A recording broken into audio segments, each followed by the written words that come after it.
سرِ منزل پہنچ جانا حصول آرزو تھا، انہی راہوں کی اب تو دھول ہونا چاہتا ہوں۔ یہ مجھے زندگی میں محسوس ہوا جب میں نے اپنی لا علمی میں کچھ چیزوں کو منزل بنانے کا فیصلہ کیا کہ یہ میری منزل ہے۔ لیکن جب زندگی میں شعور آیا تو یہ بات پتہ چلی کہ جس کو میں منزل سمجھتا تھا وہ تو صرف ایک سنگ میل تھا۔ کبھی میں نے کوئی فائنینشیل منزل بنائی، کبھی میں نے کوئی سوشل منزل بنائی، کبھی میں نے علم کی دنیا میں کوئی منزل بنانے کی کوشش کی، کبھی میں نے اپنے جذبات کو قابو کرنے کے لیے کسی چیز کو منزل کے طور پر متعین کیا۔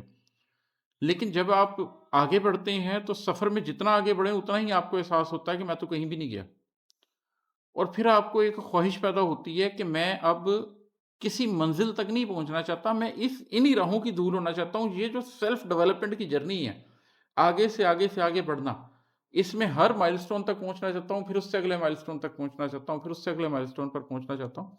تو ایک وقت آتا ہے کہ منزل کی خواہش ختم ہو جاتی ہے، آپ کو پروسیس میں اتنی دلچسپی ہو جاتی ہے، سیلف ڈیولپمنٹ کا پروسیس، ترقی کا پروسیس، اپنی ذات کو ٹھیک کرنے کا پروسیس، کہ آپ اس پروسیس کی دھول ہو جانا چاہتے ہیں۔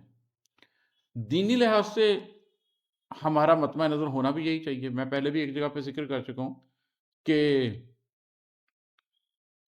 اللہ کو تلاش کرنے کے راستے میں، یا اللہ آپ کو پسند کرے، اللہ آپ سے محبت کرے، اس راستے میں منزل تو ہے ہی کوئی نہیں۔ آپ کہیں بھی نہیں کہہ سکتے کہ میں اس جگہ پر پہنچ گیا ہوں جہاں میں اس سے بہتر ورژن اپنی ذات کا نہیں بن سکتا، یا میں اس جگہ پر پہنچ گیا ہوں جہاں پر میں اس سے بڑھ کر رب کو نہیں چاہ سکتا، یا میں اس جگہ پہنچ گیا ہوں جہاں مجھے اس سے زیادہ رب پسند نہیں کر سکتا۔ ایک مقام محمود پہ پروفٹ صلی اللہ علیہ وسلم نے پہنچنا تھا، اس کے علاوہ تو کائنات کا ہر شخص سفر میں ہے۔ تو آپ نے رستے پہ زندگی گزارنی ہے۔ آپ اس رستے کی دھول ہونے کے لیے جب تیار ہو جائے تو پھر آپ کو ساری زندگی اس پر چل سکتے ہیں۔